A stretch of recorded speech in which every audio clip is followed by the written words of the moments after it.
क्या नीतीश कुमार के कहने पर बिहार का मुसलमान मोदी को वोट देगा?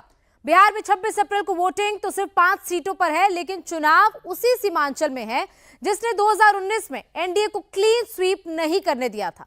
बिहार में मुस्लिम 16% के करीब है, लेकिन सीमांचल में उनकी आबादी 40 से 70% के बीच है। पहले यहां फाइट आरजेडी और बीजेपी अलायंस के बीच थी, लेकिन ओवैसी की एंट्री मुकाबला ट्रायंगुलर बना दिया है।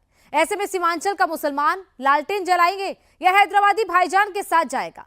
क्या मुस्लिम वोटर तय कर चुका है कि जो मोदी को हराएगा वोट नहीं जाएगा? मोदी विरोध का 20% वोट किस सीमा तक जा सकता है? कितनी सीटें हरा सकता है? बिहार की 40 सीटों के सैंपल के जरिए पूरे देश की पॉलिटिक्स को इस रिपोर्ट से समझिए। भारत माता की।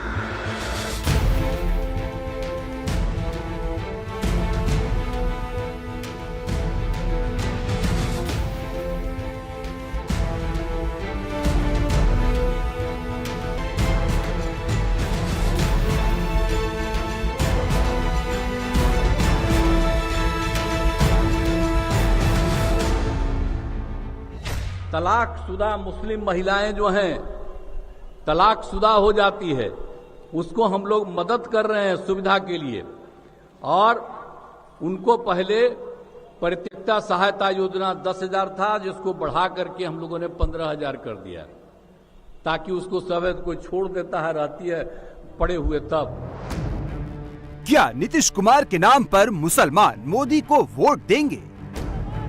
नीतीश कुमार जिंदाबाद, नीतीश कुमार जिंदाबाद। क्या सीमांचल में ओवैसी फैक्टर इंडी गठबंधन पर भारी पड़ेगा?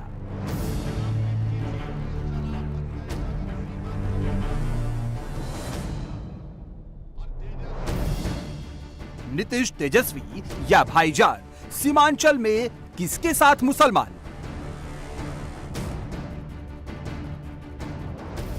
सीमांचल में मुसलमान जिसका साथ देते हैं, उसकी राह उतनी ही आसान हो जाती है। अब तक इस इलाके में आरजेडी गठबंधन और बीजेपी अलायंस के बीच ही मुकाबला होता था, लेकिन ओवैसी की एंट्री ने सीमांचल के फाइट को ट्रायंगुलर बना दिया है। बिहार में दूसरे चरण की 5 सीटों पर वोटिंग होगी। 26 अप्रैल को बिहार की जनता किशनगंज, कटिहार, पूर्णिया, भागलपुर और बांका में नया सांसद चुनने के लिए वोट करेगी। इसमें 4 सीटें सीमांचल में आती है। बीजेपी सेकेंड फेज की एक भी सीट पर चुनाव नहीं लड़ रही। एनडीए की तरफ से सभी सीटों पर जेडीयू मैदान में है, जबकि इंडिया अलायंस में कांग्रेस 3 और आरजेडी 2 सीटों पर चुनावी ताल ठोक रही है। सीमांचल का रास्ता किशनगंज से होकर गुजरता है।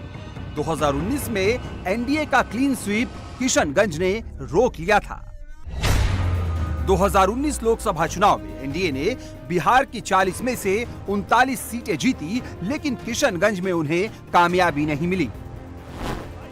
अब किशनगंज जीतने के लिए मुख्यमंत्री नीतीश कुमार लगातार सीमांचल का दौरा कर रहे हैं, तो गृह मंत्री अमित शाह एनडीए का माहौल बनाने में जुटे हैं। यहाँ मुकाबला एनडीए वर्सेस इंडी गठबंधन है, लेकिन ओवैसी की एआईएमआईएम यहाँ दोनों पार्टियों का खेल बिगाड़ने में जुटी है।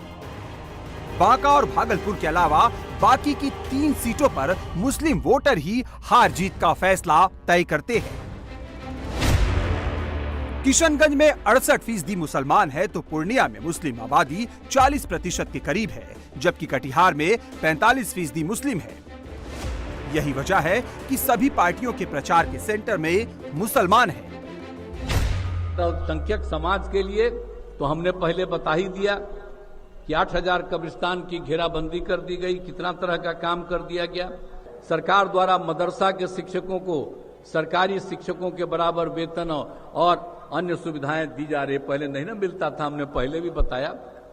पूर्णिया, सहरसा, भागलपुर कमिश्नरी में मदरसे में पढ़ने वाले बच्चे लाभान्वित होते हैं। और सुन्नी अशिया वक्फ बोर्ड का निर्माण यहाँ कितना ज्यादा हुआ, तो सब तरह से हम तो यहाँ पर क्या पूरे बिहार में अनेक जगहों पर किए। तो ये सब जरा देखिए ना भाई कि मुस्लिम समुदाय के लोगों को भी चारों तरफ हम लोग कितना काम करते हैं। तो हम तो यही कहेंगे कि जरा आप लोग याद नहीं करते हैं, याद करके बता दीजिए और तब जाकर के सोचिएगा कि अगली बार चुनाव है तो आप लोग भी यहां पर लोगों को वोट दीजिए। हम लोगों ने बहुत काम किया है। दूसरे चरण की 5 सीटों की बात करें तो इसमें किशनगंज को छोड़कर बाकी की सभी सीटों पर जेडीयू का कब्जा है। किशनगंज सीट कांग्रेस का गढ़ माना जाता है। कांग्रेस यहां से 2009, 2014 और 2019 का चुनाव जीत चुकी है, लेकिन 2020 के विधानसभा चुनाव में ओवैसी ने सीमांचल में जबरदस्त एंट्री ली। ओवैसी की पार्टी को इन चुनावों में 5 सीटों पर जीत मिली, जिसमें किशनगंज से 2 और पूर्णिया जिले की 3 सीटें शामिल थीं। ओवैसी ने अपनी पार्टी की तरफ से बिहार प्रदेश के अध्यक्ष और विधायक अख्तरुल इमान को किशनगंज लोकसभा चुनाव में अपना उम्मीदवार बनाया है। 2020 के विधानसभा चुनाव में ओवैसी ने जिस तरह सीमांचल में आरजेडी का खेल बिगाड़ दिया था, उससे कांग्रेस और आरजेडी में हलचल तेज है। ओवैसी के निशाने पर वैसे तो सभी पार्टियां हैं, लेकिन मुस्लिम वोटरों के बीच तेजी से अपनी पकड़ मजबूत कर रहे ओवैसी तेजस्वी को लेकर खासे हमलावर हैं। 1 लाख से ज्यादा मुसलमानों को बिहार में नौकरी से महरूम कर दिया गया। अरे कब तक आप इन तमाम पार्टीज का साथ देंगे जो आपका वोट तो हासिल कर लेते मगर आपको नौकरी नहीं देते, आपको इंसाफ नहीं देते। राजद का मामला है, एमवाई कहते हैं मुस्लिम यादव, उन्हीं का सेंसस क्या कहता है कि बिहार में मुसलमान 17% है और यादव हमारे करीब 14-15% के करीब है। 22 उम्मीदवारों के नामों का ऐलान राजद ने किया। कितने मुसलमानों को दिया? 2 को दिया। कितने हमारे यादव भाइयों को दिया? 8 को दिया। अरे भाई, आप सिर्फ यादवों को टिकट देना है तो दो, हम उससे परेशान नहीं है, मगर जब आप मुसलमानों के दरमियान में आकर, अल्पसंख्यक समाज के दरमियान में आकर तेजस्वी कहती है एमवाई, अरे जहां पर ताकत का मामला आता है आप ताकतवर नहीं बनाना चाहते। उधर आरजेडी जेडीयू गठबंधन टूटने के बाद से ही दोनों पार्टियों में क्रेडिट वॉर चल रहा है। किशनगंज में सीएम नीतीश कुमार ने तेजस्वी यादव को जवाब दिया। कहा, जिन्होंने 15 साल तक काम नहीं किया वो नौकरी देने का क्रेडिट ले रहे हैं। वो लोग कहां किसी को नौकरी दिया है जी? पहले किसको नौकरी मिलता था?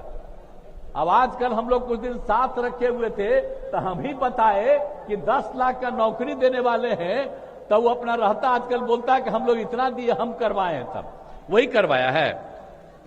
माता पिता थी, कोई किया है आज तक? अभी तो जो हम किए हैं उसी पर दावा करते रहता है कि वो किया है। कुछ क्या किया? सारा काम हम लोगों ने तय किया। और शिक्षकों की बहाली का भी था, तो यहां पर जो बैठे हुए आपके मंत्री जी हैं उसी समय तय करके शुरू हो गया था। अब बाद में वो कहा कि हमको दे दीजिए, तो शिक्षा मंत्री दे दिए थे और वो कुछ करता नहीं था और कहता ही किए। कुछ किया है?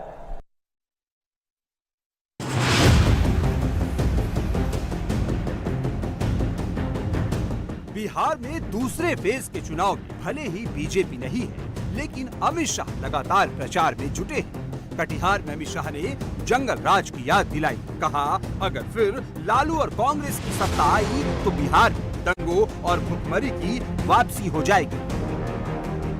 कटिहार वालों, लालू जी की लालटेन और पंजे के साथ जाएंगे तो दंगे मिलेंगे, अत्याचार मिलेगा, अन्याय मिलेगा, गरीबी और भूखमरी मिलेगी। एनडीए के साथ आएंगे, कमल के निशान और तीर के निशान के साथ आएंगे तो मोदी जी और नीतीश जी की डबल इंजन सरकार हमारे बिहार को आगे बढ़ाएगी, खुशहाली लाएगी। दरअसल कटिहार सीमांचल का एक और मुस्लिम बहुल जिला है। हालांकि यहाँ पिछले 3 चुनाव में 3 अलग अलग पार्टियों को जीत मिली है। 2009 में यहाँ से बीजेपी के निखिल कुमार जीते तो 2014 में एनसीपी के तारिक अनवर को जीत मिली। 2019 में ये सीट जेडीयू के कोटे में गई तो दुलाल चंद गोस्वामी यहां से सांसद बने। इस बार भी मुकाबला दुलाल चंद और तारिक अनवर के बीच है। हालांकि अनवर अब एनसीपी का साथ छोड़कर कांग्रेस का हाथ थाम चुके हैं। कटिहार में 45% ओबीसी वोटर है, यानी यहाँ पिछड़ों की आबादी मुस्लिमों से भी ज्यादा है। यानी ओबीसी यहाँ जिसका समर्थन करेंगे वो यहाँ फाइट में रहेगा। आज लालू यादव कांग्रेस पार्टी के साथ बैठे। मैं लालू यादव जी को कहना चाहता हूं, इसी कांग्रेस पार्टी ने पिछड़ा समाज का विरोध किया। काका साहेब कालेलकर कमीशन की रिपोर्ट को दबा कर रख दिया। मंडल कमीशन की रिपोर्ट का विरोध किया और पिछड़ा समाज का विरोधी कांग्रेस पार्टी की गोदी में लालू यादव बैठे हैं, इनके बेटे भी बैठे हैं।